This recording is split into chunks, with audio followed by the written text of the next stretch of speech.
Жаз ортасының қоңыр кеші. Ұлытаудың бөктерінде кештің қоңыр салқын желі еседі. Күн батып, ымырт жабылып барады. Күнбатысты қалың қара бұлт басқан. Айналада күңгірт тартқан төбелер қоңырқай тартып, түн тыныштығына қарай бойсұнған сияқты. Бұлардың беті қалың таудың іші. Күнбатыста алыста жауын бар еді. Сол алыста күн күркіреп жатты. Анда-санда көкжиектің тұсында күн жарқылдап тұр. Бұлт қалың, жарқылдағы күшті еді. Қара барқын тартып қараңғылана бастаған аспанда түксиген қатал қабақ, құлазып жүдеген иесіздік білінгендей. Үлкен жарықтың өшер алдында бір сөніп бір лап етіп жанғанындай, күнбатыста жарқ еткен найзағай жарығымен күңгірт даланы әлденеге үміттендіріп тұрған сияқты. Тау бөктеріндегі қоңыр жел ақырында бұралып соғып, салбыраған шерлі күйді қозғағандай болады. Табиғат салқын түсте болса да, сұлу тілді сүйгендей, іздегендей еді. Мәңгі мұңлы шермен үзіліп-үзіліп соққан желмен бірге жүректі ақырын-ақырын жұмшағандай еді. Сол кезде иесіздікте жүдеу тартып, ұйқыға батып бара жатқан даланы әнші жігіттің зар мұңлы даусы ұзақ толқынды ырғағымен тербеткендей болды. Ән салқын түсті табиғат ортасында желікті қызықты еске түсірмей, ұлы бір сабырды еске түсіргендей. Ән салған жігіттер табиғатпен жалғасатын тіл тапқандай боп, кейде баяулап қоңырлатқан, кейде шырқыраған сұлу әнмен түн құшағына кіріп келе жатты. Бұл минетте адамның әні де алыста күркіреген күндей, үзіліп соққан бөктердің желіндей табиғаттың өзінен шыққан бір қуат сияқты еді. Бойды табиғат қуатындай болып тоңазытып, көңілді жүз толқытатын қуаты бар еді. Ән кейде батқан күнмен бейуаққа қоштастырған үн сияқты. Бұл жігіттер иесіз таудың ішімен түнде жүріп өтпек болып, тау сыртындағы елді бетіне алып, жалғыз аяқ жолмен түн қатып келе жатыр еді. Осы кезде осы таудың сыртында жігіттер келе жатқан жақты бетіне алып, жалғыз жаяу бала келе жатты. Жол үстінде ымырт жабылып, қас қарайған шақта жалғыз келе жатқан баланың ойында үлкен мұң, қабағында қалың қайғы бар. Табиғат балаға қатал, суық көрінеді. Жан-жақта жүдеу тартып, жұмырланған боз төбелер қайғылы сырымен, дүние шерімен сазарғандай. Бетіндегі ақ көде, сары селеуді сүйретіліп, сумаңдап соққан түн желі желпи қозғап сілкінтіп тұр. Қарауытқан көлеңкелі сайлар қара түннің қараңғы сырын бауырына жиып, әлденеге сақтап тұрғандай болады. Белгісіз тұңғиық жүрегін жаныштады. Әрі салқын, әрі қорқынышты күйді есіне түсіргендей болады. Жүрегін қорқыныш басып, жалғыздық жеп келе жатқан баланы не бастап келеді? Жеті түнде айдап шыққан айдаушы кім? Айдаушы сол баланың тағдыры еді. 10 жасар Қасымның бұдан 1 жыл бұрын кәрі анасы өліп еді. Одан жарты жыл бұрын өзі туған әке-шешесі өлген. Өз әке-шешесі өлгенде Қасымның сүйеніші болып қалған кәрі әжесі бар еді. Қасымның кішкентай әлсіз басы тағдырдың бұның басына келерлік барлық соққысын түгелімен көріп шыққан. Алдыңғы өлімнен кейін жарты жыл өткенде кәрі әжесі өліп еді. Бұрынғы бала, бұрын еркелікпен жылайтын Қасым, әжесі өлген күні шын қайғымен жылап еді. Басына аспан құлағандай уайымды сол күні көріп еді. Жақын, жанашыр туысқаны жоқ болса да, маңайындағы ел әжесінің өлігін үйден алып шығарда, кішкентай Қасым үлкейген кексе кісі айтатын зардың бәрін айтып, шешесінің үстіне жығылып, айырылғысы келмей құшақтап: «Әжетай, мені кімге тастап кеттің? Мені неге ала кетпедің? Менің қаңғып қалғаным ба? Менің шынымен сорлы, шынымен жетім болғаным ба?» деп зарлағанда, елдің сай-сүйегін босатып, кәрі жастың жүрегін ерткен болатын. Қасымға өзге өліктің бәрінен әжесінің өлігі батып еді. Әжесі демі үзілген мүйнетіне шейін қарсы алдында, аяқ жағына Қасымды отырғызып қойып, содан көзін алмай жатып үзілген. Кәрі кеудесінен жаны шыққанша Қасымға ендігі қайғының қаншалық ауыр болатынын біліп, бұның сорлы болған пішінін көруге өзінің көзі шыдамай, есіркеп, барлық күшін жиып, езу тартып күлген сияқтанып жатып еді. Сонда өмірді тілесе, Қасым ер жеткенше деп тілеген. Құлынымның бұғанасы қатқанша рахмет, сорлы қылып қақсатпа, зарлатпа, көрде мені күңірентпе деп тілеп еді. Әжесі осы тілектің үстінде өліп еді. Қасым сол күнгі жылауынан бастап үлкен кісідей қайғыға, қаралы күйге түсті. Шешесін жоқтап жылағанда елжіреп сүйген атасы, өз әке-шешесі түгелімен көз алдына келіп елестеп, кешегі жылы ұяны көз алдына әкеп тұрғандай болушы еді. Қасым бәрінің де атын атап шақырып, кішкене ақ таяққа сүйеніп тұрып, жалғыз өзі оңашаға кетіп, зарланып жылаушы еді. Қасым ұйықтаса бақытқа жеткендей болып, өзін алдына алып сүйіп, уатып, көзім сүртіп жүрген әке-шешелерін көруші еді.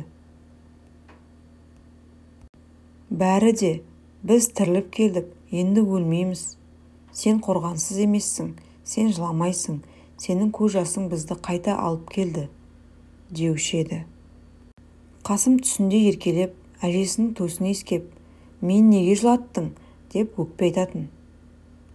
Ояна келсе, көргені түс болса да Қасымның көңілі солардың өлгеніне көпке шейін сенбей жүрді.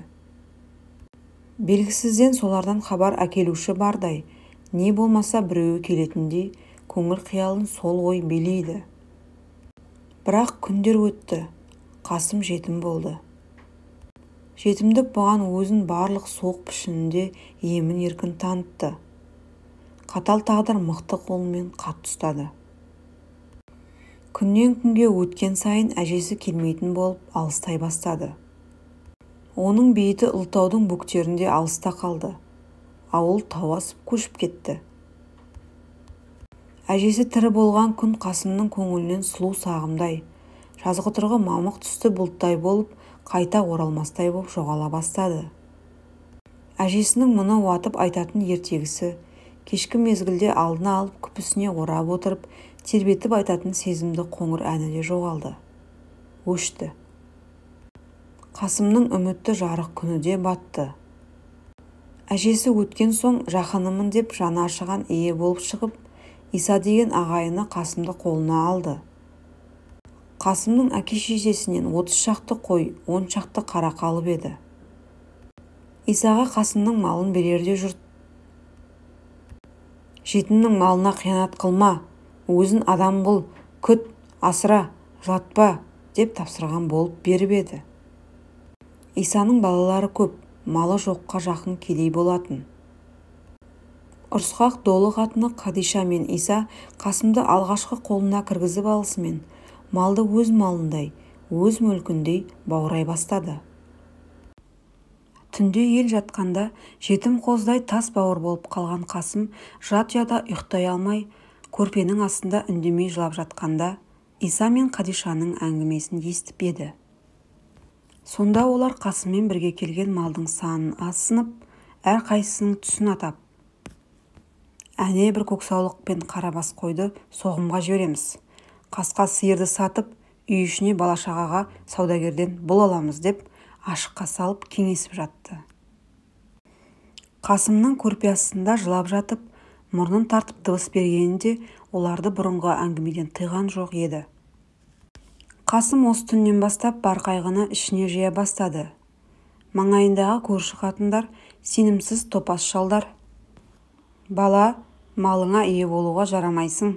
Әй, сені Иса жейді ғой, сенің малыңды құртады ғой, ие бол, деген сөздерді айтқыштап қоятын. Қасым сөйлеп, орынды сөз айтып жеңе алмайды. Бірақ көңіліне жетімдік, әлсіздік қайғысы зіл қаратастай орнап қалды. Аз заман өткенде бұрынғы толық ажарлы Қасым аппақ болып қуарып жүдеп, ылғи қабағы түйіліп, қайғы сызымен түксейіп алды. Жалғыздық, сорлық кебін барлық пішінмен білдіретін болып еді. Бұрынғы кішкене әлсіз ойымен нобайын сезіп, қорқып күткен суық күн Қасымның басын күннен күнге суық қолын созып, жақындап келе жатты. Қасымның малы ұстала бастады. «Мен жетім емес пе? Менің малыма тигенің обал емес пе?» деп жылап айтқан, жұрттан ұғынған сөзі әсер бермейтін болды. Көк саулықтың мойнынан құшақтап жабысқан жолында Иса мен Қадишадан қабат таяқ жеді. Жылаған сайын тамақ бермейтін болды. Алғашқы қайғылы күндегі Қасымның қадірі де ұзақ болған жоқ еді. 2-3 күннен соң Иса мен Қадишаның сезім дегенді білмейтін, көн болған көңілдері бұрынғы таз қалпына келіп еді. Олардың балалары бірінен бірі ерке болып шығып, Қасым қаға берісте қалатын болды. Қасымға таласа тармаса күн көру керек болды. Мал ұсталғалы басында қайғыртып жылатып, кішкене сорлы жетімнің ішіне у болып жиналып жүрсе де, әрберден соң ол қайғы бір бөлек қалды. Енді Қасым тамақты да жөндеп іше алмайтын болды. Жыламаса, әке-шешесі бар балалардан кезек тимейді. Оның үстіне олардың ересегінен таяқта жей бастады. Қасымға бұдан соң бір қайғы болып, малды қарастыру, қозы бағу шықты. Аздан соң өзге балалар Тіләзар, кәпір, бармайды деген атпен құтылып қалатын болып, Иса мен Қадишаның бейілді қабағына ырза болатын күйге келген Қасым тезек теретін болды. Малдан кешке келіп сүрініп жығылғанда болмаса, Қасымға бостандық, еркіншілік жоқ еді. Кейде Иса өз балаларын, олардың мал жоқ, малдың иесі Қасым деп қойып, олардың еріншектігіне өзі құрық беріп, Қасымның бейшаралығын ашық арамдықпен қақпайда қылып қояды. Бұл халдің барлығы сорлы жетім көңілінде күннен күнге өткен сайын арылмастай үлкен у болып жиналып жүрді. Қасым енді барлық өзіне қарсы арналған арамдық, өгейлік қылықпен кәпірстан мінезді қабақтан жарты сөзден ұғынатын болды. Тұрған ауылында бір адамнан мейірімді мінез көрмеген соң, ешбір жанмен сөйлеспейді. Күз күніндей жабырқап жүдеп, қабағы қатқан қайғыда, сырт пішіні момын сияқтанады. Бірақ ішіне ылғи жетімсіреген жалғыздықпен бірге, дүниеге сенімсіздік, ешкімге жуымайтын жат бауырлық нығайып орнай бастады. Бұл мінез өсіп, күшейіп ішіне мұздай болып қатқан сайын, Қасым ашулы болып, қаны бұзыла бастады. Оның үстіне үнемі аштық, күтімсіздік, ауыр жұмыс қосылып ойын шатастыра берді. Әжесі өлген соң көңілінде бір күн тіршілігіне сүйсінгендей ашық күн болған жоқ. Кішкентай Қасымның түсі де көңілі де қартайып, жүдеп барады. Бұл уақытта Қадишаның қолы үйреніп алған таяғы күннен күнге «Жетім ит, жаман неме» деп көзге шұқып, жиі-жиі тие бастады. Бүгінгі Қасым жалғыз келе жатқан түннің алдында таңертеңнен кешке шейін Иса мен Қадиша бұны үйіне жолатпай ауылдан қуып жүріп сабап еді. Ақырғы рет кеш алдында күні бойы жылаумен үздігіп әлі біткен Қасым жетімектің барлық сорлылығына бойсұнған пішінімен Исаның үйін жағалап келе жатыр еді. Жаутаңдаған көзімен жылы шырай іздеп келе жатқанда алдында бұрынғыдай зәрленіп тұрған Исаны көрді. Иса бұған «Сен қарсы келдің» деген зілмен тағы да ұрмақшы болып қарсы жүгірді. Сол уақытта Қасым жаны күйіп шыдай алмай жылап жүріп сөйлеп: «Мені мұндай сорлы қылғандай не жазып едім, неңді жеп едім? Жазығым, қуарып қалған жетімдігім бе?» деп жерде жатқан үлкен тасты ала салып, төніп келіп қалған Исаны тізесінен періп кеп жіберіп, далаға қарай қаша жөнеліп еді. Иса аузына келгенін айтып боқтап, аяғы мертігіп бақ етіп отыра қалды. Қасым сол бетімен тас лақтырып қуған балаларға жеткізбей, үлкен тауға қарай жөнеліп еді.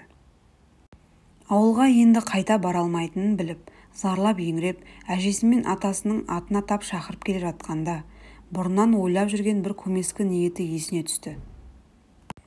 Ол ниеті ел жайлаудан қайта оралып, қыстау таман жақындаған соң, сол қыстау маңында зираты бар әке-шешелерінің басына бармақшы еді. Олардың басына мал сойып апарып, Құран оқытамын дегенде, алдында Иса мен Қадиша ұрсып, қабыл алмай малды сойғызбай қойған. Қазіргі Қасымның ойы, енді баратын қорған жоқ болғандықтан сол қораға барып, сол маңайда қалған жатақтарға жетіп, тау бөктеріндегі әке-шешелерінің басына барып, қабырын құшақтап жылау еді. Тау асатын жолда жалғыз келе жатқан зар еңіреген жетім бала Қасымды алып келе жатқан хал осы. Қасым жүгіре бастады. Шошынған қабақпен алды-артына қарай береді. Жетім көзі белгісіз бірдемені күткендей болады. Пайдасыз күту. Ішінен қатты қорқып келе жатса да, көзіне көрінер тірі жан жоқ. Қап-қараңғы түн болды. Қасым тау ішінде келе жатыр. Бұдан кішірек күнінде көп естіген қараңғы сырлы әңгімелер болушы еді. Түнде кездесетін жын шайтандар, қара түндей жалмауыздар, сау адамды қағып кететін перілер. Бұлардың талай рет түн жүргіншілерін шошытқан, жындандырған, көзіне көрініп елестеген әңгімелері кішкентай Қасымның көңіліне әбден қонып, онсыз да науқасты әлсіз қиялында мықты орын алып қалған. Бұл уақытқа шейін Қасымды қайғы, жазықсыздық, ашу жетелеп дедектетіп келіп еді. Бұдан бұрын қайта қайту, Исаның пішінін көруден де өлімді таңдап алатындай еді. Сол күй қорқынышты ойлатпай алып кетіп еді. Қазіргі уақытта қараңғы түннің қара желі қатайып, түн түсі сой бастаған сайын Қасымның жүрегі қалтырап, шошынып, елеңдеп келе жатты. Оның үстіндегі алыстағы бұлт жиі-жиі күркіреп, күн жарқылдайды. Түнгі тау қара жартас алыстан перілер мекеніндей болып, жарқ етіп, қайта қараңғылыққа батып жоғалады. Түн қараңғылығы жалт еткен жарықты тездетіп, жалмауыздай басып қалады. Таудың қараңғы сырлы сайлары, жартастың қалың көлеңке басқан қара күйедей тұңғиық қап-қара беттері түндегі таудың қараңғы пәлелерін ішіне бүгіп жиып тұрғандай көрінеді. Тоғайда да қалың жапырақтың арасында қара бірдеме жасырынып, әлденені күтіп тұрғандай. Әрбір түптің астынан қара түннің тұңғиық, суық, терең қара көздері мың сан болып қадалып қарап тұрғандай. Биік тау, мықты қара жартас, бұралған тоғай мен майысқан шалғын, барлығы да түн мезгілінде Қасымның көзіне жат болып кеткендей көрінеді. Тас қабақты, жұлдыз көзді, түнде қара түсті қара кемпір тау үшін құйындай құтырып, кезіп жүргендей. Қара желімен әпсін оқып үшкіріп тұрғандай. Дүниені тас қып қатырып, тылсым болғандай. Түн тыныштығын ұйқылы қанатын жалпылдатып қағып ұшқан жалғыз қана қара құс бұзады. Сондықтан оның атын жынды құс қойған. Осы сияқты ауыр мезгілде Қасымды тау ішінде жетімдік қайғысы жаны шыртып алып келе жатты. Бір мезгілде Қасым қорқып, дірілдеген жүрекпен маңайына жалтаңдап, әр нәрседен үркіп келе жатқанда күн жарқ етті. Сол уақытта жол жиегіндегі бір кішкене тоғайға келіп қалып еді. Оқыста көзін жұмдырып, шошытып қалған жарықтың ішінде Қасым көз алдынан елбеңдеп жөнелген бір нәрсенің түсін шалып қалды. Шошынып, өне бойы мұздап, жүрегі лүпілдеп соғып кетті. Бұл кеткен сол тоғай ішінен ұшқан жынды құс еді. Бірақ Қасымға ол көптен күткен қараңғы сырлы күшті қуаттың бірі болып көрінді. Сол кезде Қасымда шешесінің қабырына қарай тартқан жетім жүрек өзге денесінің іркілейін дегеніне ерік бермей, ілгері дедектетіп алып жүріп кетті. Бірақ бұл уақыттағы серігі кім? Періште дегені осы ма? Әлде жын ба? Әйтеуір енді алдында бұлдырлап, елестеп жүгіргендей болып, елбеңдеген бір нәрсе жолын бастап келе жатқан сияқты. Қасым бір уақыт кісі екен деп ес көргендей болып еді. Артынан шоши бастады. Жүрегі сенімсіздік қаупімен тағы лүпілдеп соқты. Ақырын жүріп, кейіндегісі келді. Бір мезгілде бетіне құтырып, ысқырып келіп ұйтқыған бір құйын соққандай болды. Жасқанып көзін жұмды. Қайта ашса, қараңғы түнде оттай жанған алакөз ашумен түксиіп қарап тұр. Алдында тісі ақсиған, ұзын бойлы, қолында ұзын қара пышағы бар қара кісі тұр екен. Даланың жыны осы ғой деп ойлай беріп еді, анау Қасымға әмірлі дауыспен ақырып: «Артымнан еріп жүр, әлсіз денеңнің шаршап талғанына қарама, аяғыңа кірген тікенге, жарған тасқа қарама, өліп қалсаң да артымнан еріп отыр», деп жүріп кетті. Әлсіз жетім. «Ағатай, жетіммін!» дей беріп еді, Алакөз қайта жарқ еткенде артынан жүгіріп кетті. Қасым өкпесі үзілгенше ентігіп жүгіріп отырды. Көз ұшына жоғалып кетті. Түн ортасы болған кезде таудың осы мөлшеріне бөктерде келе жатқан 3 жігіт жетті. Бұлар аяңшыл аттардың екпінімен тастық жолды тықырлатып, таудың сала-саласын бір құлап, бір өрлеп жолды қуалап келе жатыр еді. Ұзақ жол жалықтырып, түн ұйқысы жеңе бастаған жүргіншілер бірінің артына бірі түсіп, тізіліп келе жатқан. Бір уақытта бір тоғайдың тұсына келгенде, аттары осқырып, ішін тартып, тоғайға қадалып жүрмей, үркіп тұрып алды. Сол уақытта жаңбыр бұлты тауға таман жақындап, жел қатаңдап, күннің күркірегені жиілеп тұр еді. Күн әдетінше жарқ етті.